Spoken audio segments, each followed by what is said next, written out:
ಇನ್ನು ಮತ್ತೆ ಲೋಕಸಭಾ ಚುನಾವಣೆ ವಿಚಾರಕ್ಕೆ ಸಂಬಂಧಪಟ್ಟಂಗೆ ಮಾತನಾಡಿದರೆ ಎಚ್.ಸಿ. ಮಹದೇವಪ್ಪ ಹೇಳಿದ್ದಾರೆ, ಚಾಮರಾಜನಗರದ ಅಭ್ಯರ್ಥಿ ನಾನಲ್ಲ, ನಾನು ಯಾವುದೇ ಕಾರಣಕ್ಕೂ ಸ್ಪರ್ಧೆ ಮಾಡಲ್ಲ. ಹಿಂದೂ ಕೂಡ ಎಚ್.ಸಿ. ಮಹದೇವಪ್ಪ ಹೇಳಿದರು, ಈಗಲೂ ಕೂಡ ಎಚ್.ಸಿ. ಮಹದೇವಪ್ಪ ಅದನ್ನೇ ಹೇಳಿದ್ದಾರೆ. ಈ ಬಾರಿ ಪ್ಯಾನಲ್ನಲ್ಲಿ ನನ್ನ ಮಗನ ಹೆಸರಿದೆ, ನನ್ನ ಹೆಸರಿಲ್ಲ, ನಾನು ಸ್ಪರ್ಧೆ ಮಾಡಲ್ಲ. ಚಾಮರಾಜನಗರ ಕೈ ಭದ್ರಕೋಟೆ, ಸುನಿಲ್ ಬೋಸ್, ನನ್ನ ಮಗ ಸುನಿಲ್ ಬೋಸ್ ಇಲ್ಲಿನ ಆಕಾಂಕ್ಷಿ.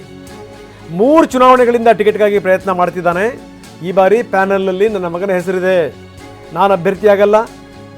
CM DCM ಕೂಡ ಅದಕ್ಕೆ ಸಂಬಂಧಪಟ್ಟಂಗೆ ಏನು ಹೇಳಿದ್ದಾರೆ ಅವರು. ನಾನು ಸಹ ಪಕ್ಷಕ್ಕೆ ಹಲವಾರು ವಿಚಾರಗಳಲ್ಲಿ ಸೇವೆ ಸಲ್ಲಿಸಿದ್ದೀನಿ, ನಾನು ಇದರ ಆಕಾಂಕ್ಷಿ ಅಲ್ಲ ಅಂತಾರೆ ಎಚ್.ಸಿ. ಮಹದೇವಪ್ಪ. ಜನನೇ ಹೇಳಿದ್ದಾರೆ ಮಹದೇವಪ್ಪನವರು ಅಥವಾ ಅವ್ರ ಮಗ ಕೊಡಿ ಅಂತ ಅಲ್ಲಿರೋ MLAಗಳು ಎಲ್ಲ ಸಾರಾಸಟ್ಟಾಗಿ ಹೇಳಿದ್ದಾರೆ. ನಾನು ಅಭ್ಯರ್ಥಿ ಅಲ್ವೇ ಅಲ್ಲ, ಅಭ್ಯರ್ಥಿ ಆಗೋದೇ ಇಲ್ಲ, ಎಲೆಕ್ಷನ್ ನಿಲ್ಲೋದೇ ಇಲ್ಲ ಪಾರ್ಲಿಮೆಂಟ್ಗೆ.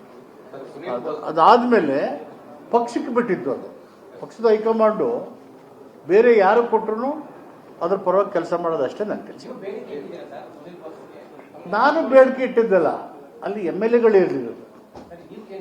ಯಾರು? ನಾನು ಇದುವರೆಗೂ ನನ್ನನ್ನು ಹೈಕಮಾಂಡ್ ಅವರು ಕೇಳಿ ಮಾತಾಡಿಲ್ಲ. ನಿಮ್ಮ ಮಗನಿಗೆ ಟಿಕೆಟ್ ಬೇಕಂತ. ನನ್ನ ಮಗ ಅಂದರೆ ಮಗ ಅಂತಲ್ಲ, ಈಸ್ ಎ ಕಾಂಗ್ರೆಸ್ ವರ್ಕರ್. ನಿರಂತರವಾಗಿ 3 ಸಾರಿಯಿಂದ ಅವ್ನಿಗೆ ಅಸೆಂಬ್ಲಿ ಟಿಕೆಟ್ ಸಿಗ್ತಾನೆ, ಆದ್ರೂ ಬೇಜಾರು ಮಾಡ್ಕೊಂಡು ಕೆಲಸ ಮಾಡ್ತಾ ಇದ್ದಾರೆ. ಜನನೇ ಹೇಳಿದ್ದಾರೆ ಮಹದೇವಪ್ಪನವರು ಅಥವಾ ಅವ್ರ ಮಗ ಕೊಡಿ ಅಂತ ಅಲ್ಲಿರೋ MLAಗಳು ಎಲ್ಲ ಸಾರಾಸಟ್ಟಾಗಿ ಹೇಳಿದ್ದಾರೆ. ನಾನು ಅಭ್ಯರ್ಥಿ ಅಲ್ವೇ ಅಲ್ಲ, ಅಭ್ಯರ್ಥಿ